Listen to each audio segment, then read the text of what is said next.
BJP कह रही है कि सिर्फ और सिर्फ ये नाटक है। हमारे साथ हिमानी भी हमारी सहयोगी इस वक्त सीधे ग्राउंड जीरो से जुड़ रही हैं। हिमानी, क्या हो रहा है वहां पर, जरा तस्वीरें भी दिखाएं।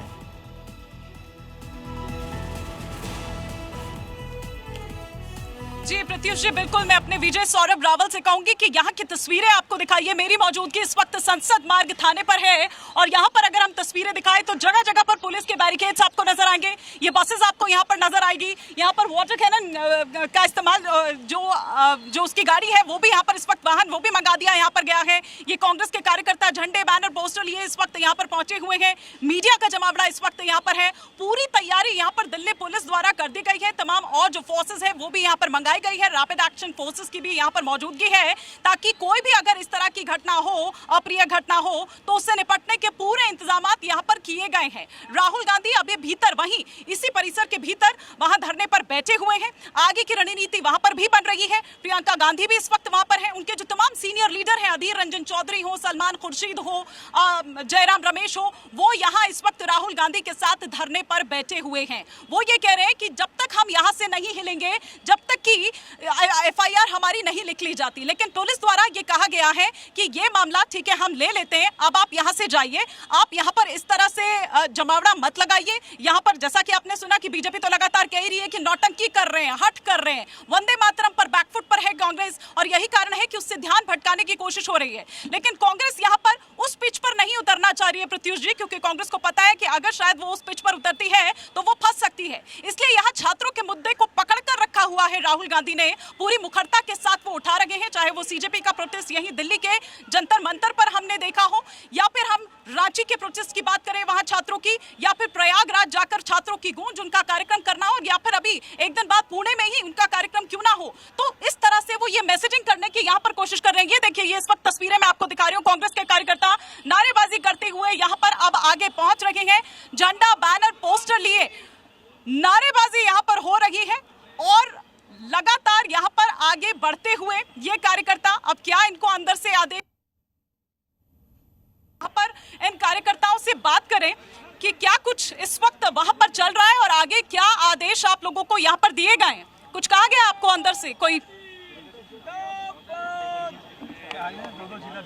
क्या आपको आदेश दिया गया अंदर से? आप लोग यहाँ पर मार्च करते हैं, हमारे अध्यक्ष ऑर्डर करेंगे। चलिए हम थोड़ा सा इंतजार यहाँ पर करते हैं, थोड़ा सा इंतजार हम यहाँ पर करते हैं। लेकिन अब आगे की रणनीति जो है वो यहाँ से तय की जानी है कि क्या ऐसे ही यहाँ पर बैठे रहना है। देखिए यहाँ पर अगर आप ये देखें, ये कंपाउंड, पहले ये माना जा रहा था कि शायद यहाँ पर इतना जमावड़ा ना हो जिस तरह से पीएम आवास पर हमने देखा था। लेकिन अब देखिए धीरे धीरे यहाँ पर भी भीड़ आती जा रही है। आसपास के यहाँ पर दफ्तर भी हैं, वो लोग भी यहाँ पर पहुंचकर सीधा देख रहे हैं कि आखिर यहाँ पर हुआ क्या है, मीडिया का इतना जमावड़ा क्यों है। ये कार्यकर्ता भी धीरे धीरे यहाँ पर पहुंच रखे हैं। अब देखना होगा कि यहाँ से आगे अब क्या रणनीति ये अपनाते हैं, क्या कुछ यहाँ पर, क्योंकि कार्यकर्ताओं की जो संख्या है वो अब यहाँ पर बढ़ती जा रही है। तमाम सीनियर जो लीडर्स हैं कांग्रेस के, वो भी यहाँ पर बढ़ते जा रहे हैं।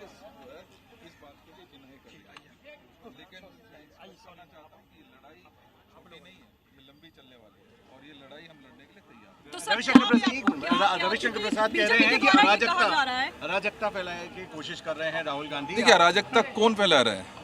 अगर एक सिंपल एफआईआर, एक लीडर ऑफ ऑपोजिशन और एक याचिकाकर्ता सिंपल थाने में 5 लोग आकर अगर अपनी एफआईआर दर्ज कराने के लिए आते हैं और अगर उनको मना कर दिया जाता है, तो क्या उनको शांतिपूर्वक बैठने के लिए किसी की इजाज़त चाहिए?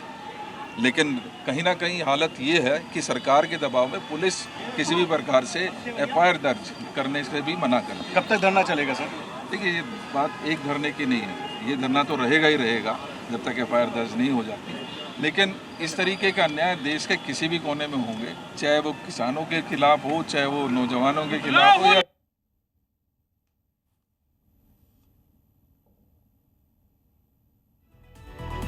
पर इसी तरीके से धरने पर बैठे रहेंगे, कब तक ऐसे ही चलेगा? नहीं, बात स्ट्रेटेजी की नहीं है। सीधा सीधा मैं कहना चाहता हूँ कि एक सिंपल एफआईआर दर्ज करने के लिए इस थाने को क्या चीज़ रोक रही है, जबकि देश का ये कानून है कि कोई भी व्यक्ति 0 एफआईआर कहीं से भी कर सकता है। लेकिन कहीं ना कहीं पिछले 3 घंटे से एलओपी साथ बैठे हैं।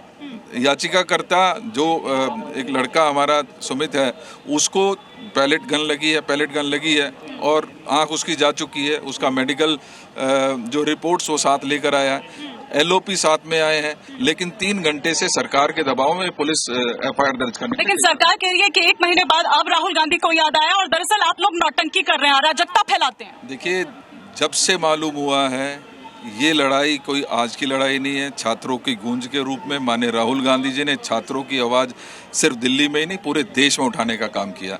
आपको याद होगा, चाहे कोटा हो, चाहे वाराणसी हो, चाहे देहरादून हो, उनमें भी लगातार माननीय राहुल गांधी जी ये बात करते रहे। और इसके साथ साथ पार्लियामेंट में भी आपने मजबूती के साथ बच्चों की लड़ाई लड़ने का काम किया। क्या कारण था कि सरकार में रहते हुए देश के प्रधानमंत्री इन बच्चों की आवाज सुनना नहीं चाहते? क्या कारण था कि देश के होम मिनिस्टर अमित शाह लोगों की आवाज? लेकिन आवाज तो सुनी गई ना, अगर नहीं सुनी जाती तो इस्तीफा होता। नहीं, निश्चित ही। देखिए, ये क्या पैलेट गन चलाना किसी भी रूप में जायज है? क्या बच्चों के ऊपर AK-47 तान देना कौन से कानून में लिखा है कि